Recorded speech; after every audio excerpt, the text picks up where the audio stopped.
Alright everyone, welcome to another video of Full Speed Impulse, and today we're going to be installing our BBR swing arm that we just picked up. Finally came back in stock, guys, and we bought this thing right away. So we're going to get this thing all out of the box and all that, lay it out on the table and all that, and see what we got. We have our BBR swing arm here, guys. It's a 1.75 inches long and all that, which is going to extend your back end out on your pit bike. Couple other things with this too. It gives you the option, if you wanted to ditch the drum brakes and put rotor on this thing instead, do a disc brake in the rear, you can do that running its Klx110L, and they tell you what you'd have to buy and all that. We're going to run just drum still because we'd have to buy a whole new back wheel, and we're not ready to do that. So when you buy this, you're going to have to get a longer chain because your chain that it's on your bike right now will not be long enough. So, and we went with just a little DDM here shock. This has a little bit more adjustability than your stock and all that. This is for a 250-pound rider. Doesn't necessarily mean you have to weigh 250 pounds. It more justifies than maybe the aggressive riding we're doing. Since we're a big trail rider and all that, this one's going to work just fine for us. All right, what else did we get with this thing? This is our block spacers here. So this one would be obviously just standard, and this is the +1 right here. Is that what they're getting at? Yeah. Yeah. And then we got to figure out some of this other stuff. Oh my goodness. We got stickers. Chrome stickers. That's like upping it up. So we got some stuff to figure out here. Get this, we got instructions here. That's nice. What torque specs? Man, she fancy. I will say that's one thing about when you buy these BBR parts and all that versus TV parts. Not knocking TV parts, but you don't get any instructions with TV. Nothing. All right, so first things first, guys, what you're going to want to do is you're going to pop your seat off, your number plates here, because you're going to need to be able to get to the front of your shock and all that. And then you're going to get down here, you pull your cotter pin out here, there'll be one over here, and then you're going to start disassembling your rear wheel off and all that, and then start working at the side bolts and get this whole swing arm out. So you shouldn't have to take your whole drum assembly apart, but you will have to take this brace out because you'll end up probably reusing that on your next swing arm. Yeah, let's get at this thing.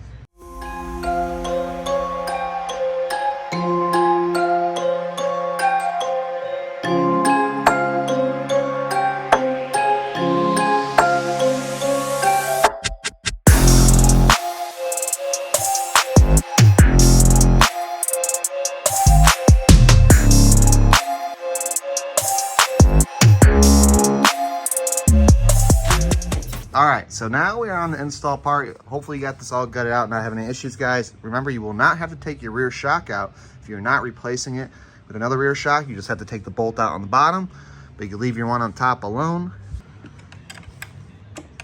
All right, so if you do take your top shock off, this is a double thread as far as this bolt here threads into this housing, and then you also have to put the nut on the other side. So just because you back that nut out and you're trying to yank this bolt out, it's not going to come out. It's going to you're going to have to thread that thing out. All right, so we're over here installing our swing arm, getting it mocked up. We had to put our mount in here for the shock, and you have two options. You can do the +1 here, which is going to actually make the bike sit higher in the rear, or you have your standard one here. Even though with our shock and our front end being bumped up an extra 10 millimeters, we're still going to run the stock one here because I'm thinking the +1 is going to be a little bit much. And that's more for people running those really souped up front ends, as far as those kits that whatever costs over $1,000 that I have no business in buying or using. So we're gonna run this guy right here. This should work pretty good for us and all that. And we're just gonna go over everything. We did use blue Loctite. They do.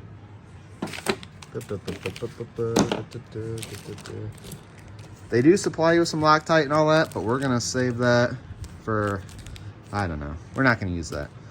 We're gonna use our own. So blue Loctite, gonna do the job and all that, get this thing assembled and all that, and we get it plugged in, and should be good to go. All right, now we got our shock in the right way. This old goofy setup here, but not threaded up. Okay. That's nice to give you all new hardware too and all that. Yeah, that's a plus right there. Grade 8 bolts on there. Are those grade 8? Yeah. Oh my goodness.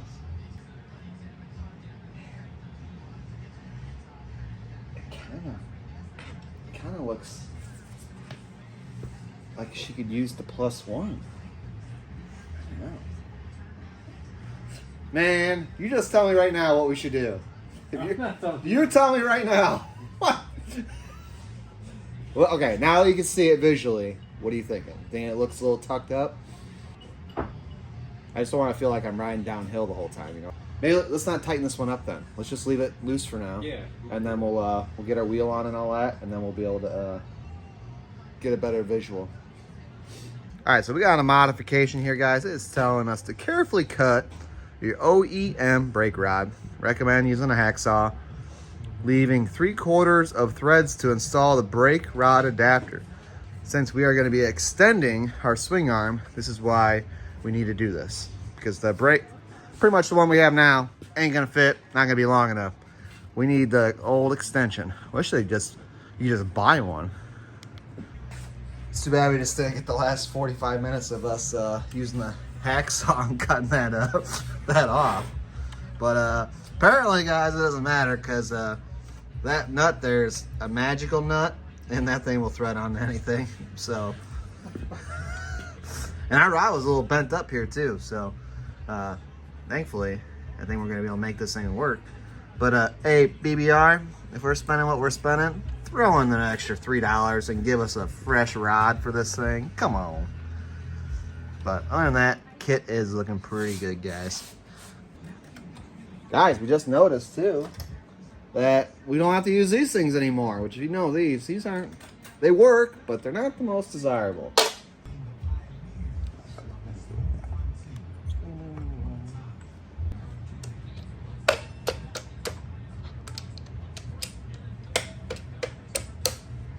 You're in. Holy moly. I say before we even tighten anything up, you want to pull this thing off the stand and see how she sits?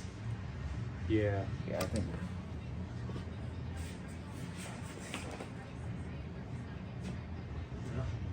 Low in the back.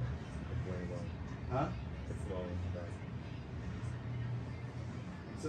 Yeah. Alright guys, so as you can probably see at least a little bit in the video, we are going to take this out. We're going to put the +1 in there. We're not 100% sure if it's the right move, but we just want to exhaust all our options and just make sure we put the best, what feels comfortable with us.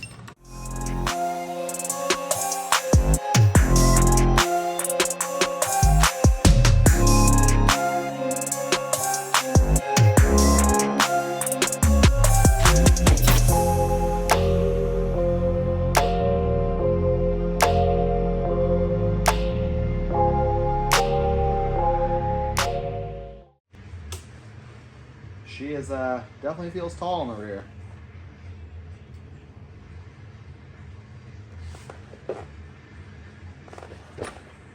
Man, she's stiff, boy.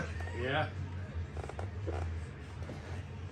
I'm gonna have to start eating more. I was trying to lose weight before a bike trip, but I'm gonna have to fatten this thing up. Be able to hit those big old tabletops with that thing. Holy moly! Oh yeah, that's real stiff. God damn. It's like going to move, dude. I like the way the front feels.